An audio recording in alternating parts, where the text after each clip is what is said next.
नमस्कार। तो चलिए शुरू करते हैं और आज बात करेंगे कंपैरेटर। जो कन्फ्यूजन है उसे दूर कर लेते हैं। अब कंपैरेटर किस लिए मैं कंपैरेटर की बात कर रहा हूँ? इसलिए कि ये अभी आगे हर जगह पे आएगा। कल मैं डायग्राम बना रहा था और वॉशिंग मशीन की जो इन्वर्टर वॉशिंग मशीन की जो आई है पीसीबी।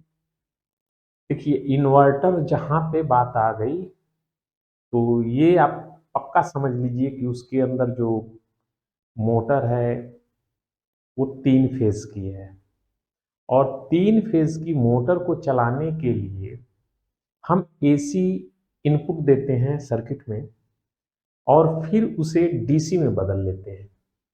डीसी में बदलने के बाद फिर उसे वापस 3 फेज में कन्वर्ट करते हैं। तो ग्राफ में मैं इसीलिए बोल रहा था कि ग्राफ को समझिए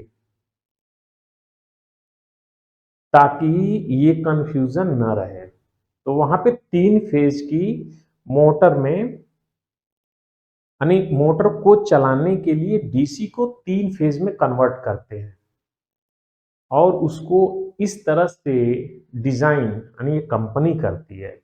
आप भी कर सकते हो अगर जो कोडिंग का आपके पास आइडिया होगा तो उसके जरिए फिर मोटर को चलाया जाता है। अब एसी से डीसी बनेगी और डीसी से फिर वापस एसी समझ लीजिए, क्योंकि मोटर चलाने के लिए परिवर्तन होना चाहिए। तो उसमें फ्रीक्वेंसी हो गई, जब फ्रीक्वेंसी हो गई तो एसी ही मानिए। भले उसे आप बोल सकते हैं पल्सेटिंग, कुछ भी बोलिए, लेकिन वो है एसी।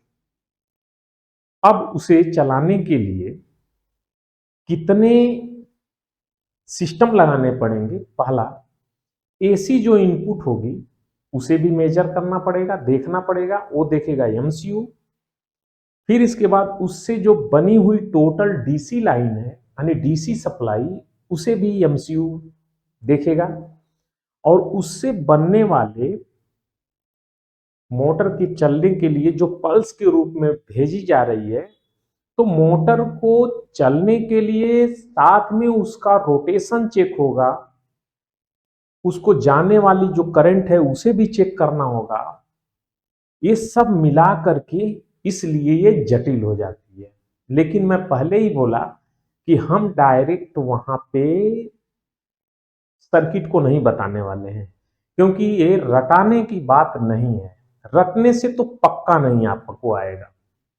1 महीने की ट्रेनिंग बिल्कुल नहीं, हमारे पास ऐसा कुछ नहीं है जैसा कि आप जानते हो। तो चलिए हम एक एक करके उसी चीज को एक आज राउंड फिगर में करेंगे, फिर उसे समझेंगे। हमारी एक सबसे बड़ी खासियत होती है कि मैं अगर किसी टॉपिक पे बात करता हूं, ऐसा नहीं है कि मैं कोई चीज लिख करके रखता हूं, नहीं। जो चीज सामने चलता है और मैं उसको स्टार्ट कर देता हूं, तो थोड़ी मेरे लिए समस्या हो जाती है, कुछ चीज छूट जाता है। इसलिए मैं बोलता हूं कि कमेंट करके उसे आपको पूछना काम है। कंफ्यूजन हो तो भी पूछिए कि यहाँ पे नहीं समझ में आया। तो बात भी आएगी कंपैरेटर की। तो कंपैरेटर और जो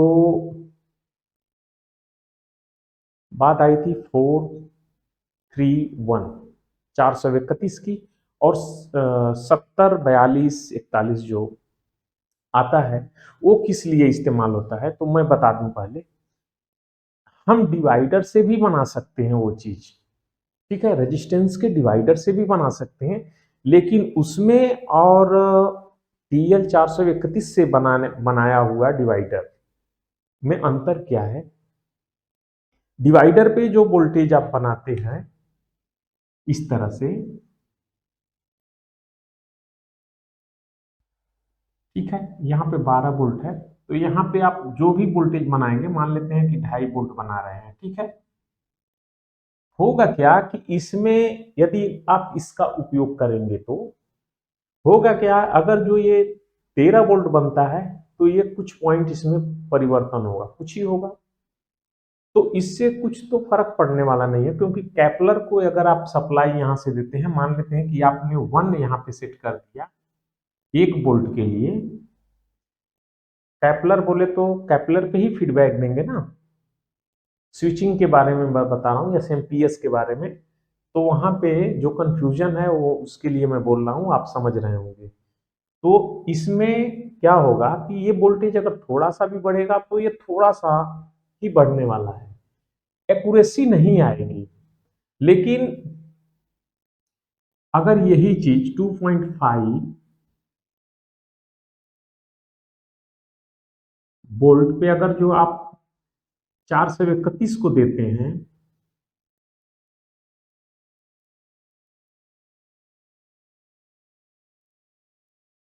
ये रिफरेंस पिन यहां पे अगर आप देते हैं तो ये बिल्कुल एक्यूरेट होता है।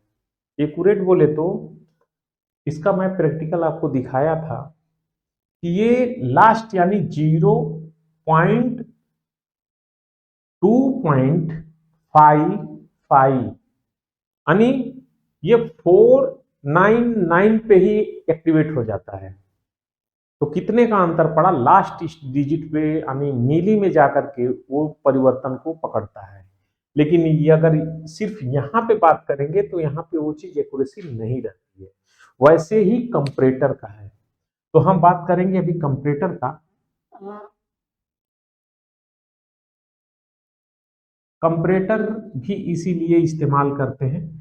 और एसी और डीसी जो लिंक की बात आप किए हैं वो यही हो गया कि जब एसी से हम चलाएंगे तो एमसीयू को ये पता होना चाहिए कि इनपुट क्या है, फिर डीसी क्या बन रही है, फिर डीसी से चलने वाला लोड क्या है। अगर डीसी कम बनती है तो उस समय पीएफसी को जनरेट करेगी। ठीक है, लेकिन हम अभी इतना नहीं जाएंगे, नहीं तो फिर आपके ऊपर से निकल जाएगा। हम सिर्फ यहाँ पे कंपरेटर के बारे में भी बता रहे हैं। कंपरेटर, तो कंपरेटर एक आईसी में बना लेता हूँ यहाँ पे।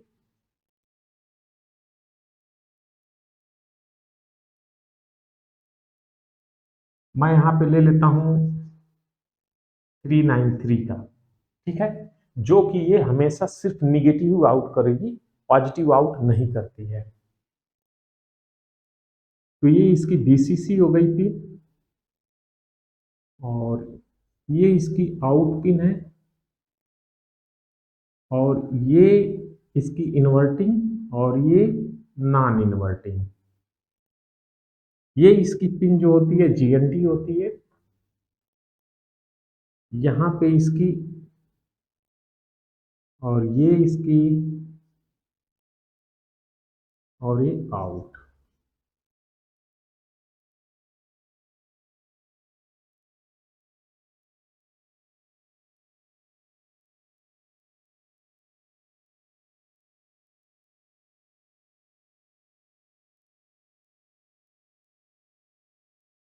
तो ये ड्यूल है, तो इसके अंदर दो कंपरेटर हैं।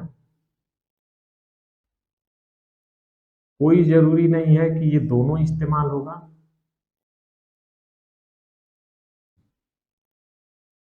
ठीक है, इस तरह से। अब पहले वाले वीडियो में मैंने बता दिया है कि इसमें क्या होगा, यानी इसमें इसमें दो है, ये तो पक्का हो गया। चार का आता है, क्वाड भी आता है। ठीक है, ये क्वाड भी आता है, यानी उसके अंदर ऐसे चार होंगे तो ये बढ़ जाएगा, ऐसे ये बढ़ जाएगा। बढ़ने का मतलब कि ये जो पिन है सप्लाई की तो वही रहने वाली है, ये दोनों के लिए सप्लाई एक ही इस्तेमाल होगी। लेकिन तीन इसमें और प्लस हो जाएगा, तीन पिन इधर प्लस हो जाएगी, तीन इधर प्लस हो जाएगी, बस। तो अक्सर करके यही देखा गया है कि आउट जब भी होगा तो आउट इधर से होगी, फिर इसमें आउट हो जाएगा लास्ट वाले में, फिर इधर वाले में। हम उसकी बात जब करेंगे तो, लेकिन अभी यहाँ पे हमको सिर्फ ये समझाना था। और इसे हम कैसे लेंगे, तो मैं अभी इसका, सिर्फ इसका एक का इस्तेमाल करेंगे। नहीं, चलिए, जगह भी है तो मैं यहाँ पे इस्तेमाल करता हूँ। देखिए, आपको मालूम है कि इस जगह पे अगर इससे ज्यादा वोल्टेज होंगे, देखिए, यदि इसे हम 0 वोल्ट कर देते हैं, इसे 1 वोल्ट कर देंगे, तो आउट निकलने वाला कुछ नहीं होगा इसमें। मतलब हम 0 बोलेंगे, ये कुछ भी आउट नहीं करेगा। ना ही प्लस आउट करेगा और ना ही माइनस आउट करेगा, क्योंकि ये प्लस आउट करता ही नहीं है, तो ये माइनस ही आउट करेगा। अगर इस कंडीशन में रहा तो कुछ भी आउट नहीं करेगा। तो हम यहाँ पे एक एमसीयू बना लेते हैं।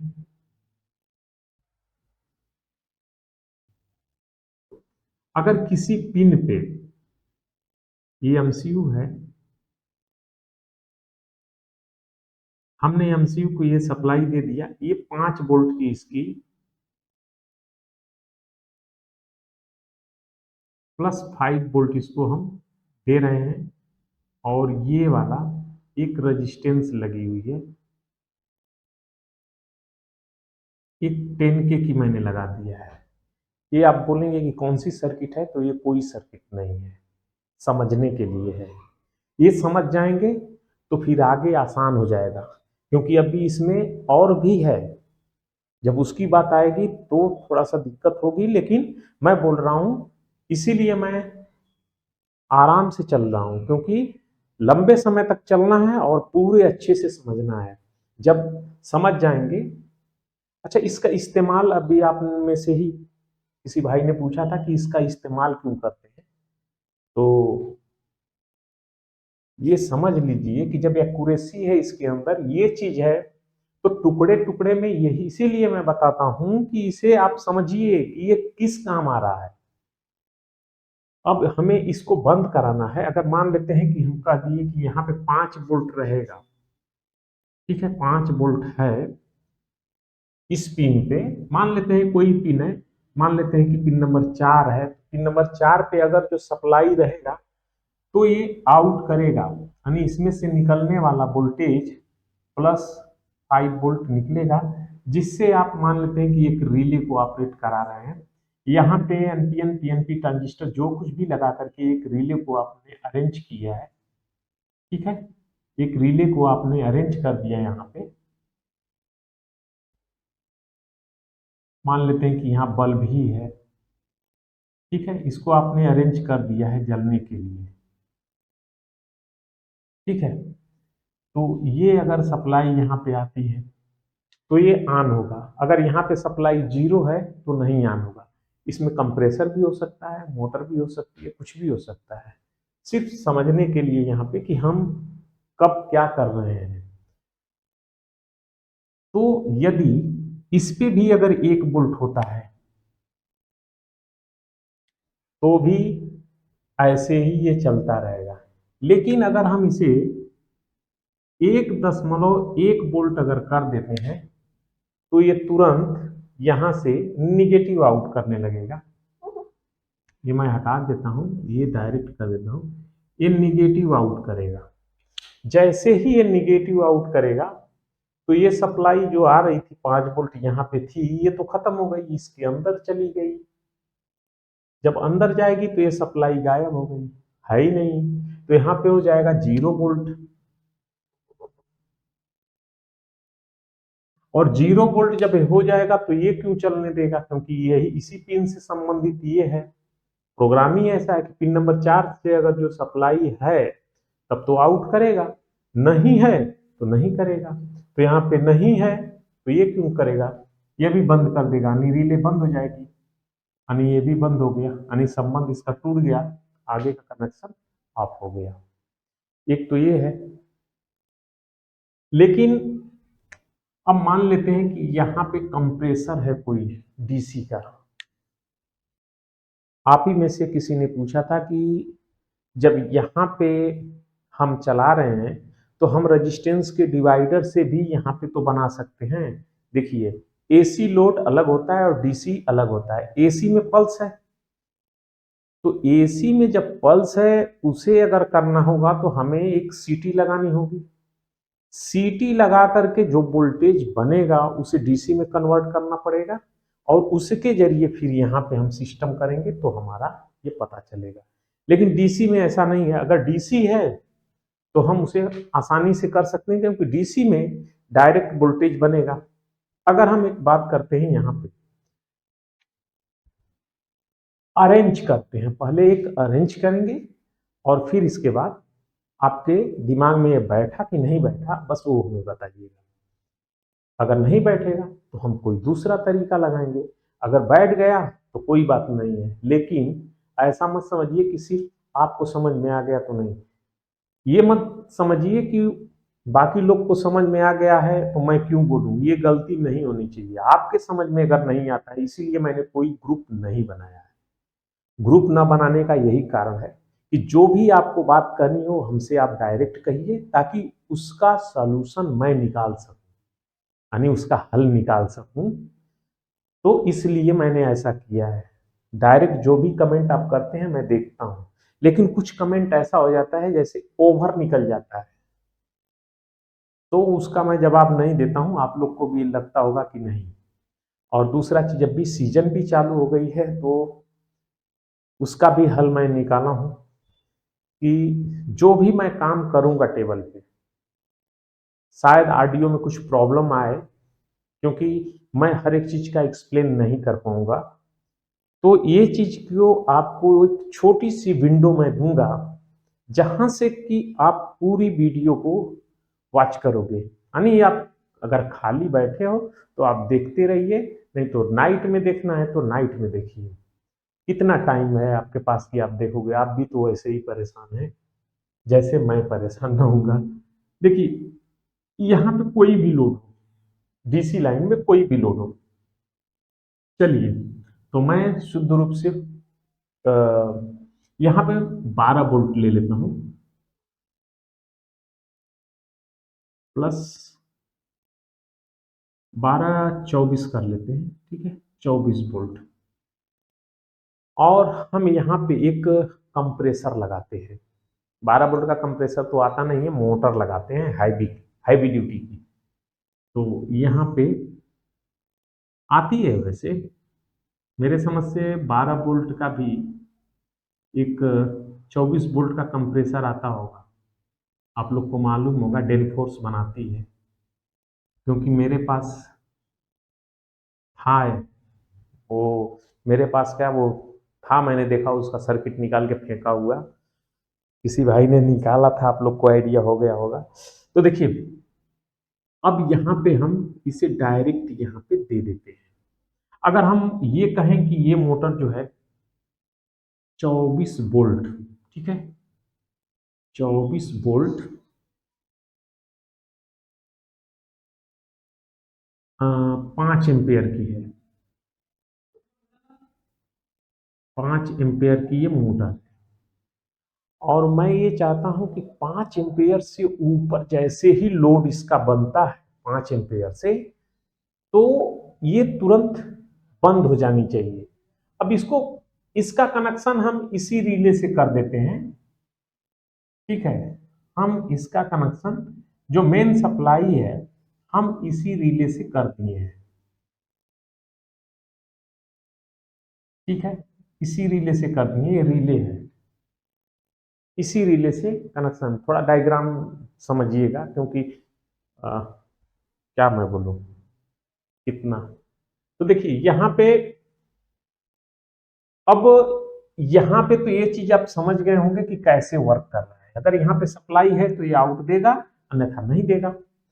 अब हमें इसको चलाना है, तो 5 एम्पेयर से जब हम चलाएंगे तो इसे कैसे अरेंज करें इसे, तो यही चीज होता है, और यही आपको हर जगह मिलेगा। लेकिन ये तो एक नॉर्मल सा है, तो ये मत सोचिएगा कि आगे और कठिन है। उसको मैं सरल और सरलता से ही बताऊंगा। फर्क यही पड़ना चाहिए कि आपको समझ आया या नहीं।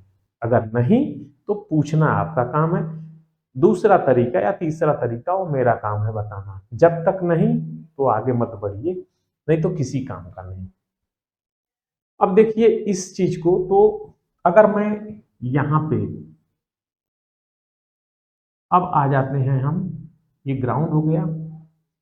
अब ये 24 वोल्ट की मोटर है, तो ये पक्का, इधर भी मैं एक कर लेता हूं,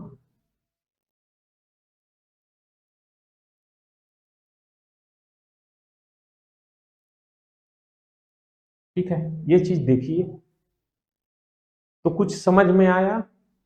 ये रेजिस्टेंस है, अब माने R1 R2 ये R3, ठीक है, R1 R2 R3, इसको मैंने ऐसे ही किया है आपके दिमाग में वो पिछला पोर्शन को वापस लाने के लिए। यहाँ पे 24 वोल्ट रटने से नहीं होता है, समझने से होता है। मैं बार बार बोलता हूँ, रटा नहीं जाता है, समझा जाता है। अगर मैं ये कहूं कि ये 12 वोल्ट यानी 24 वोल्ट है, ये 24 वोल्ट है इसमें, इसके अंदर, और एक करंट इसके अंदर जो आई है, जो करंट फ्लो हो रही है वो 5 एम्पियर।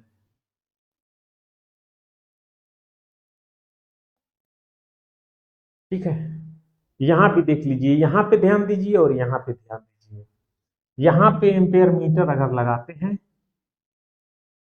तो हमें 5 एम्पेयर शो करेगा।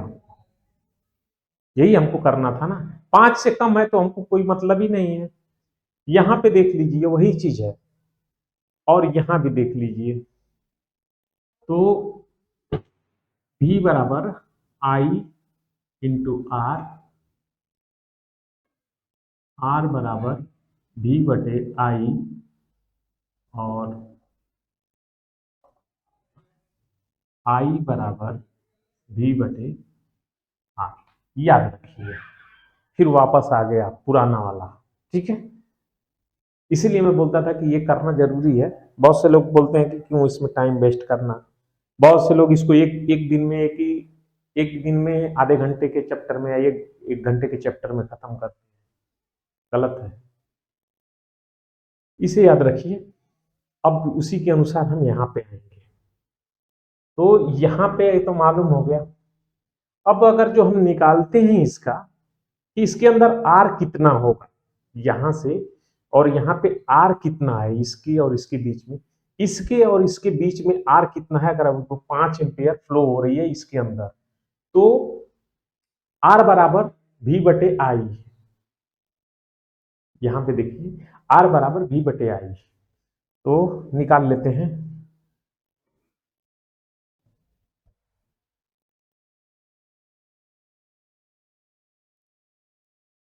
तो V बटे आई, भी हमारा जो 24 है, और भागे इसमें 5 है, तो 4.8 जो इसका है रेजिस्टेंस आएगा, इसका आर अगर जो बोलेंगे ये यार, टोटल आर मिला करके, यानी टोटल आर मिला करके, तो यहाँ पे मैं कर देता हूँ R1 plus R2 plus R3 4.8 are,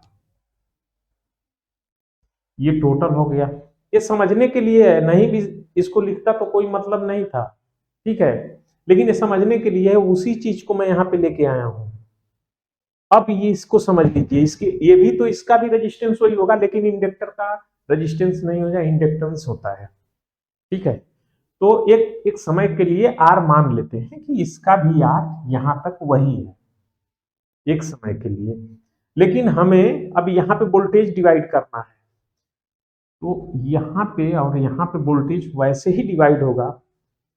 अगर हमें यहाँ पे वोल्टेज चाहिए जितना, अगर हम बोलते हैं कि ये रेजिस्टेंस को सबको मिला करके एक कर दिया, ठीक है, एक कर दिया, दो को मिला दिया। अब यहाँ पे हम बोलेंगे कि हमें वोल्टेज चाहिए 2 वोल्ट, इस जगह पे हमें 2 वोल्ट चाहिए, इस स्थान पर हमें 2 वोल्ट चाहिए। तो 2 वोल्ट के लिए क्या करना पड़ेगा, भी। लेकिन हमें अभी यहाँ पे तो वोल्टेज मिल गया, यहाँ पे वोल्टेज मिल गया। अब आर हमें नहीं मालूम है, लेकिन आई हमें मालूम है, इसके अंदर से जो फ्लो हो रही है ये तो हमें मालूम है ना। अब हम यहाँ पे अब सीधे बात करते हैं उसी चीज का। देखिए ये लगा दिया, अब हमें इस जगह पे 2 वोल्ट, 2 वोल्ट हमें चाहिए यहाँ पे, इस जगह पे, इस पॉइंट पे हमें 2 वोल्ट चाहिए। 5 एम्पियर के लोड पे 2 वोल्ट चाहिए। ठीक है, तो अब क्या करेंगे, यहाँ पे देख लीजिए, आई हमें पता है, इसके अंदर भी आई 5 ही है, इसके अंदर भी 5 ही फ्लो हो रही है। तो आई और भी वोल्टेज हमें मालूम है, तो आर तो निकाल लेंगे ना। तो आर बराबर भी बटे आई।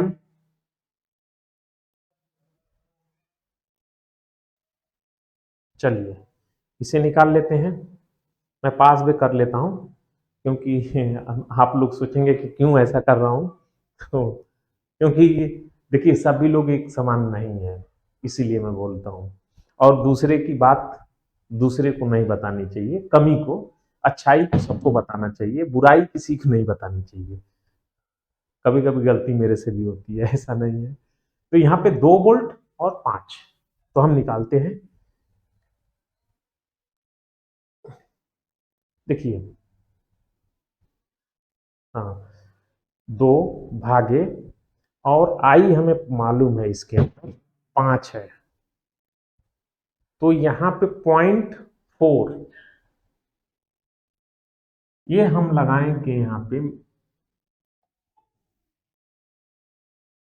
आर।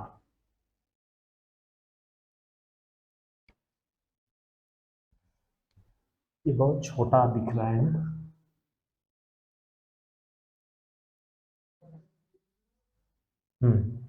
0.4 आर, यानी लगभग आधा ओम।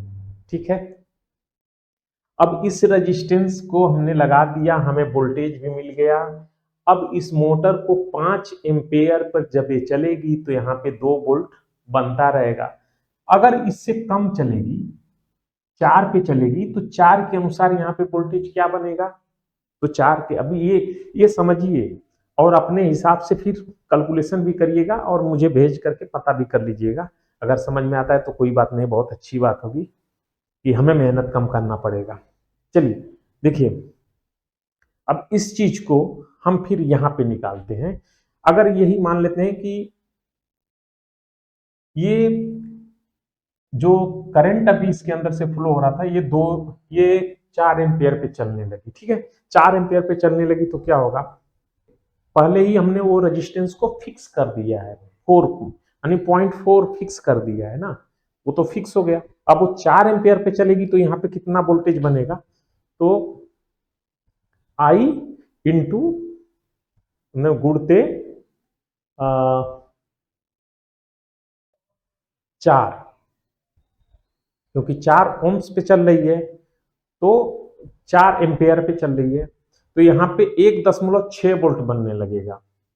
यानी अगर ये 4 पे चलेगी तो 1.6 वोल्ट बनने लगा। लेकिन हमें एक्यूरेसी यहाँ पे करनी है कि 5 एम्पेयर से जैसे ही लोड ऊपर हो, यानी किसी कारण से पुल्ली जाम हो, या चलते चलते कोई आगे लोड बढ़ा हो, यानी जो मोटर घूम रही है, कुछ भी हो सकता है ना, कोई कारण हो सकता है, यानी जो चला रही है कुछ फंस गया हो, तो जाम होगा। जब ये रोटर जाम होगा तो ये एम्पेयर और ज्यादा उठाएगी। कंप्रेसर है आगे, अगर जो जाम हुआ तो भी उठा, मतलब ऐसे ही होता है ना।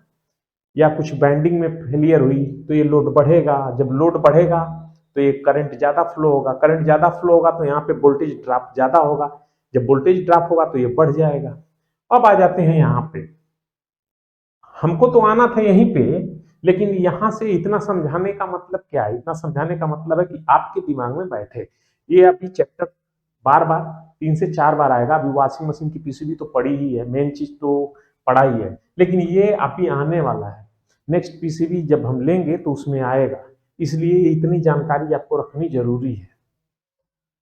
तो देखिए, अगर हम इसको डायरेक्ट ला करके इसका ग्राउंड और इसका ग्राउंड सब एक ही रहेगा, इसका ग्राउंड भी, इसका ग्राउंड, ये एक ही है। ठीक है, एक ही ग्राउंड पे है, बस वोल्टेज अलग हो जाएगा। तो यहाँ पे देखिए कि अगर हम इसे यहाँ पे इस जगह पे अगर हम ला करके हिट कर देते हैं और इसे ग्राउंड कर देते हैं, तो होगा क्या, जैसे ही ये चालू होगा, ये तो 0 वोल्ट है, ये फट करके ऊपर तुरंत बंद कर देगा, चलने ही नहीं देगा। जैसे ही चालू बंद हो गया, जैसे ही चालू करेंगे बंद हो जाएगा।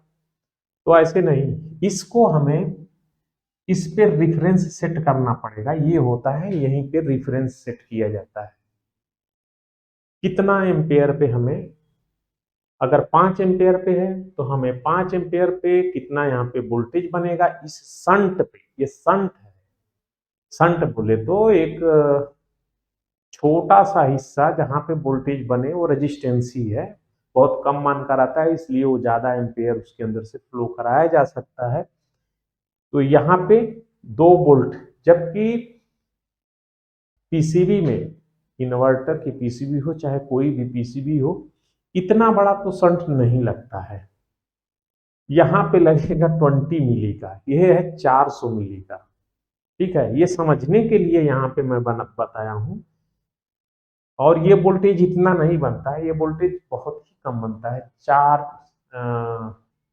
400 मिली, 2100 मिली, 2200 ऐसे बनाया जाता है, वो उसका अलग चीज है।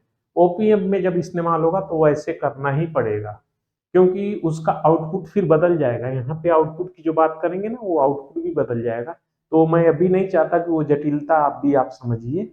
अभी यहाँ पे देखिए, हमें इसे भी अगर जो, अब इसे समझिए, अगर हम यहाँ पे 1 वोल्ट कर देते हैं, इस पिन को अगर हम 1 वोल्ट दे करके छोड़ देते हैं, तो जब तक ये ऐसा ये चलता रहे और यहाँ पे करीब करीब 1 वोल्ट ही अगर जनरेट होती है, तब तो कोई दिक्कत नहीं है। लेकिन 1 वोल्ट से जैसे ही ऊपर यहाँ पे वोल्टेज बढ़ेगा, लोड बढ़ा, एम्पेयर बढ़ा, और एम्पेयर बढ़ा तो वोल्टेज बढ़ेगा, और वोल्टेज जब जैसे ही बढ़ेगा यहाँ पे एक तुरंत बदलाव कर देगा।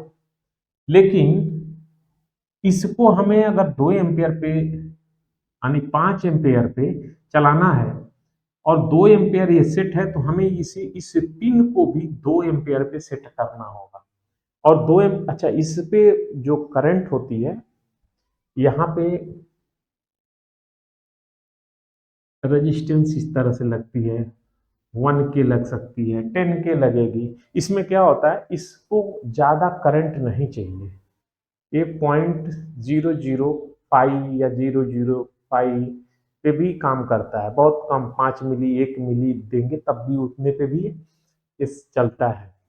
और इसीलिए रेजिस्टेंस जो है बिल्कुल अतरंगी लगते हैं। अतरंगी बोले तो एसएमडी के सभी अतरंगी लगेंगे, अतरंगी बोले तो जो मार्केट में नहीं रहता है वही रेजिस्टेंस सब लगे मिलते हैं, 12.3 के। अब कहाँ से ढूंढेंगे, तो और वो भी एसएमडी में।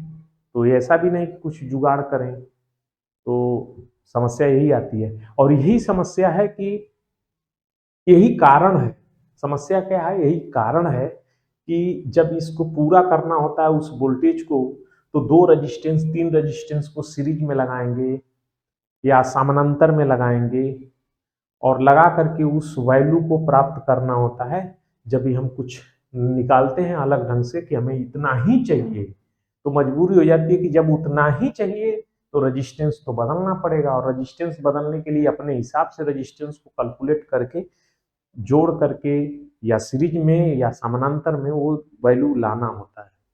तो यहाँ पे देखिए कि अगर ये हो गया तो हमें इस जगह पे 2 वोल्ट चाहिए, और यहाँ पे हमारे पास 5 वोल्ट है इसको चलने के लिए, प्लस 5 वोल्ट इसे हम दिए हैं। तो हमें इस जगह पे, इस पिन पे भी हमें 2 वोल्ट सेट करना होगा। तो 2 वोल्ट सेट करने के लिए प्लस यहाँ पे 5 वोल्ट, और डिवाइडर बनाएंगे ऐसे। अब भी समझ में आ जाएगा कि क्यों ऐसा होता है। 2 वोल्ट यहाँ पे हमें चाहिए ही चाहिए।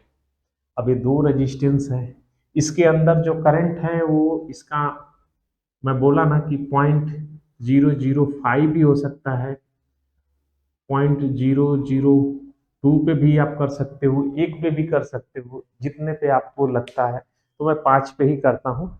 और यहाँ पे हमें वोल्टेज लेना है, तो ये रेजिस्टेंस कितने मान की होगी, यानी हमें 2 रेजिस्टेंस लेना है।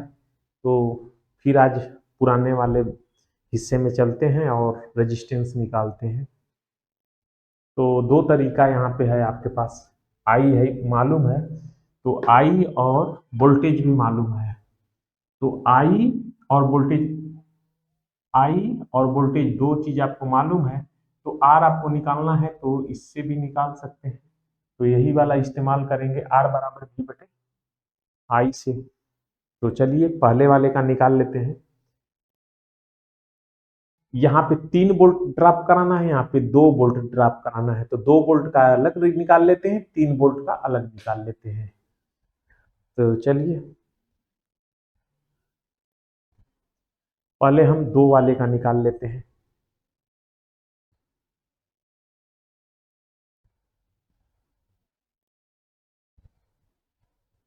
हम्म, 2 वोल्ट का पहले निकालते हैं, तो 2 भागे 0.005 से हमने निकाला, तो 400 आर यहाँ पे आ गया।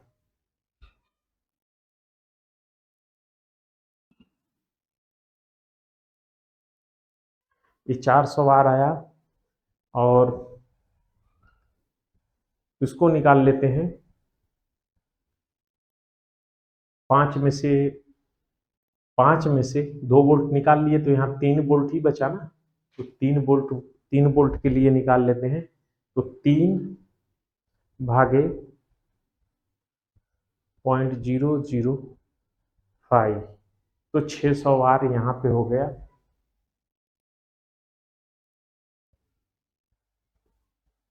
तो दोनों को जोड़ देंगे तो 6 4 10 यानी 1 किलो की बनी। तो ऐसा नहीं है, इसको और आगे भी लेके जा सकते हैं। तो अभी 600 आर की है, तो 600 आर की नहीं मिलेगी, 400 आर की नहीं मिलेगी, तो फिर 2 रजिस्टेंसों को जोड़ करके या 3 रजिस्टेंसों को जोड़ करके वो बनाते हैं। तो इसको हम यहाँ पे ला करके सेट कर लेते हैं इस जगह पे।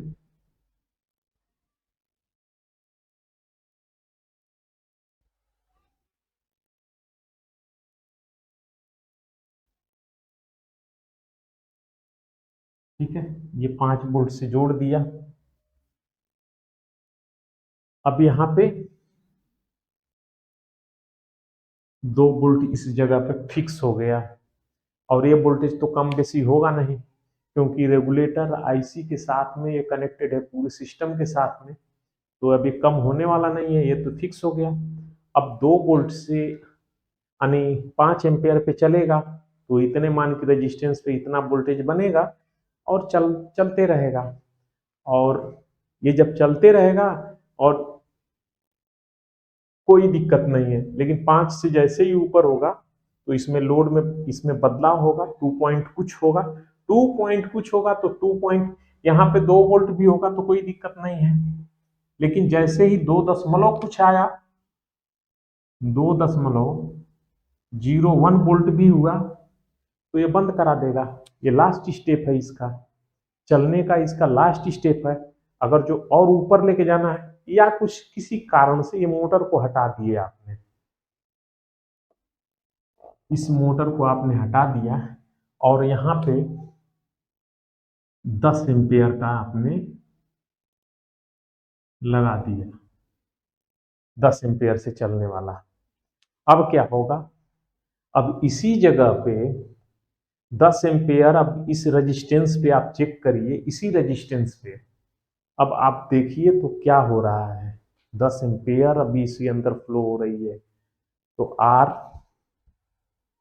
और आई, तो अभी वोल्टेज क्या होगा आपका देख लीजिए कि 4 पॉइंट है ना, 0.4, ठीक है, 0.4 इंटू आर जो है आपका, आर हो गया, और इसके अंदर फ्लो होने वाली करंट है वो है 10 एम्पियर, तो आपका वोल्टेज 4 वोल्ट बनने लगा। अब तो भैया आपका ये 5 एम्पियर तक ही चलेगा, 5 एम्पियर से जैसे ही ऊपर होगा ये तो बंद करा देगा। तो अब 2 जगह बदलाव आपको करना जरूरी है, या तो इस रेफरेंस को लेके ऊपर जाएंगे, 4 वोल्ट पे सेट करेंगे इस रेफरेंस को, यानी ये वाले रेफरेंस को अभी यहाँ पे 4 वोल्ट सेट करेंगे, तब जाकर के ये मोटर को आप चलने देंगे, या फिर इस शंट को बदलेंगे, इस शंट की वैल्यू को बदल करके 2 रखेंगे, यानी ये 2 कर दीजिए, तो फिर आपका यही चीज फिर हो गया। यानी 10 एम्पियर का भी अब चलाइए, कोई बात नहीं है। तो दो जगह पे बदलाव कहीं भी कर सकते हैं, या फिर यहाँ पे बदलाव करके इसको 4 वोल्ट पे लेके आना था, या फिर इसी को बदल दीजिए, इस शंट रजिस्टर को बदल दीजिए। अब इस रेजिस्टेंस के जरिए इसे देखेंगे तो इसके यहाँ पे बनने वाला वोल्टेज क्या है, आई और आर, दो चीज आपको मालूम है तो वोल्टेज आपका निकाल लेंगे। दो चीज आपको मालूम है तो दो हो गया, आपको 0.2 है और 10 एम्पियर इसके अंदर से फ्लो हो रही है, तो फिर आपका 2 वोल्ट ही बन रहा है ना यहाँ पे, तो आपका काम चल गया। यानी यही मोटर अब यहाँ पे लगा दिया आपने, चला लिया। तो ऐसे है, ऐसे ही मैं समझाऊंगा। इसमें अगर कहीं पे कंफ्यूजन रहेगी तो पूछना आपका काम है। और अगर कोई नया और कोई सीखने वाले हैं तो कांटेक्ट कर लें, क्योंकि फिर से नए सिरे से चालू होगा। और पुराने वाले जो भाई हैं वो बिल्कुल मत सोचिएगा, वहां भी आपको मैं जो बोला हूं वो रहेगा जब तक आप कंप्लीट नहीं हो जाते हो। ठीक है, चलिए नेक्स्ट वीडियो में फिर मिलते हैं।